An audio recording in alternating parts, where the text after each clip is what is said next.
technologies have aided and perhaps enfeebled writers, of course. But with AI, we're so thoroughly able to outsource our thinking that it makes us more average too. To me, that's like the fucking nail on the coffin. Yeah, and that's the story of our time.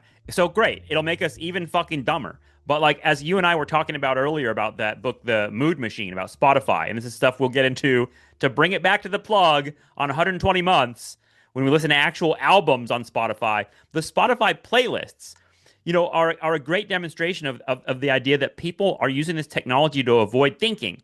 And sort of like, okay, those Spotify playlists that are like, lo-fi beats to study to, which is all like just kind of AI crap.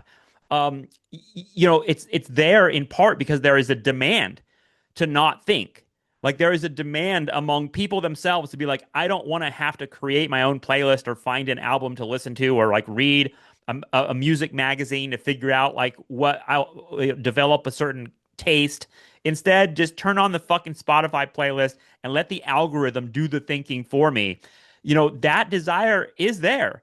And like in part, the tech companies are profiting and capitalizing on the idea that human beings want to be left off the hook for actually dealing with reality and thinking. And I know that's sort of like a sort of high-minded and pessimistic take on reality, but it feels real to me.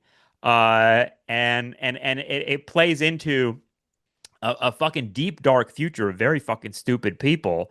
And when you think about, to me, it's like the line that's going to be drawn in the future is between the people that actually want to avoid having the robots think for them. And that's part of we're both sitting here as total fucking old dudes surrounded by books and records and analog culture. And I know that's something we've talked about and it's something we will talk about more in the future.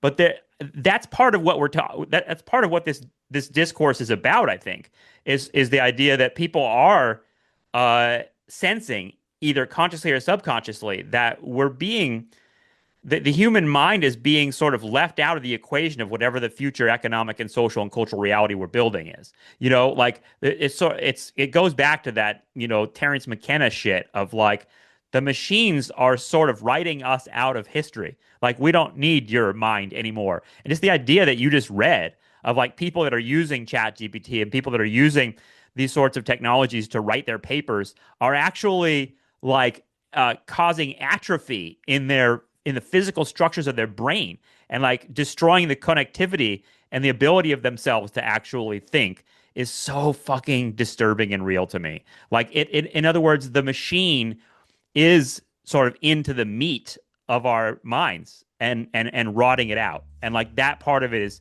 something that's not a metaphor. It's like you put it there very starkly. It's a real thing. Woo! Very crazy, dude. All I would say back to that is they're harvesting our intelligence in order to make us dumber, but they are still the sum of our parts. Yeah. So in the same way that you don't create value as a company by relying on AI, because using that law of average intelligence, the AI is making your employee stupider. They're faster in some ways and they're dumber in others. So that's a risk. And then also the machine isn't like doing something evil, not yet. It's not doing something evil off to the side. In other words, like the machine isn't thinking, ooh, I will make them dumb. The machine is going to be, so far, it's limited by our own stupidity. It has no other goal in mind, which means it's not artificial intelligence, it's artificial unintelligence.